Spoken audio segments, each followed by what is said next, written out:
Iran के राष्ट्रपति इब्राहिम रईसी की हेलीकॉप्टर क्रैश में मौत के बाद से ही एक सवाल जो सबके मन में है वो है कि आखिर ये हादसा हुआ कैसे अचानक रईसी का हेलीकॉप्टर हादसे का शिकार हो गया और कहीं इसके पीछे कोई साजिश तो नहीं। रईसी की मौत को लेकर कई तरह की अटकलें लगाई जा रही हैं।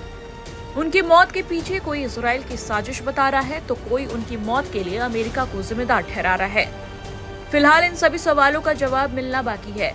रईसी की मौत का सच सामने आना बाकी है। इस बीच ईरान में रईसी की मौत की जांच कर रही कमेटी ने अपनी शुरुआती रिपोर्ट पेश कर दी है। हादसे की जांच रिपोर्ट में दुर्घटना की वजह को लेकर भी खुलासा किया गया है। ईरान में इस हेलीकॉप्टर क्रैश की जांच कर रही कमेटी ने पहली रिपोर्ट में बताया है कि आखिरी वक्त तक हेलीकॉप्टर का पायलट दूसरे हेलीकॉप्टर के चालक दलों के संपर्क में था। रईसी की मौत को लेकर ईरान की आर्म फोर्स ने जनरल स्टाफ की रिपोर्ट सामने आ गई है। इस जांच कमेटी की रिपोर्ट में हेलीकॉप्टर क्रैश के कारणों के बारे में बताया गया है। इस रिपोर्ट के मुताबिक इब्राहिम रईसी का हेलीकॉप्टर उसी रास्ते पर जा रहा था जो पहले से तय था, यानी हेलीकॉप्टर अपने रास्ते से भटका नहीं था। इसके साथ ही शुरुआती जांच में ऐसा कोई सबूत भी नहीं मिला है कि रईसी के हेलीकॉप्टर को निशाना बनाया गया था। जांच कमेटी की रिपोर्ट के मुताबिक कोहरे और खराब मौसम के चलते सर्च ऑपरेशन सोमवार सुबह 5 बजे तक चला। रिपोर्ट में कहा गया है कि हेलीकॉप्टर क्रैश होने के बाद पहाड़ों और चट्टानों से टकरा गया, जिसके बाद उसमें आग लगी। रिपोर्ट में यह भी साफ किया गया है कि हादसे में कुछ भी ऐसा नहीं मिला है जिससे लगे कि यह हादसा किसी साजिश का हिस्सा था।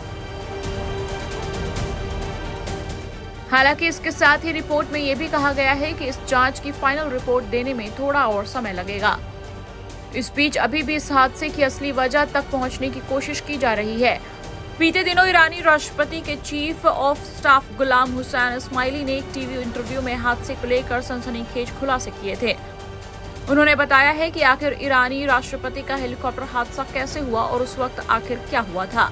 उन्होंने एक खास इंटरव्यू में इस हादसे में रईसी की मौत के रहस्य पर बात करते हुए बताया कि जब रईसी के हेलीकॉप्टर ने उड़ान भरी तो उस मौसम बिल्कुल ठीक था।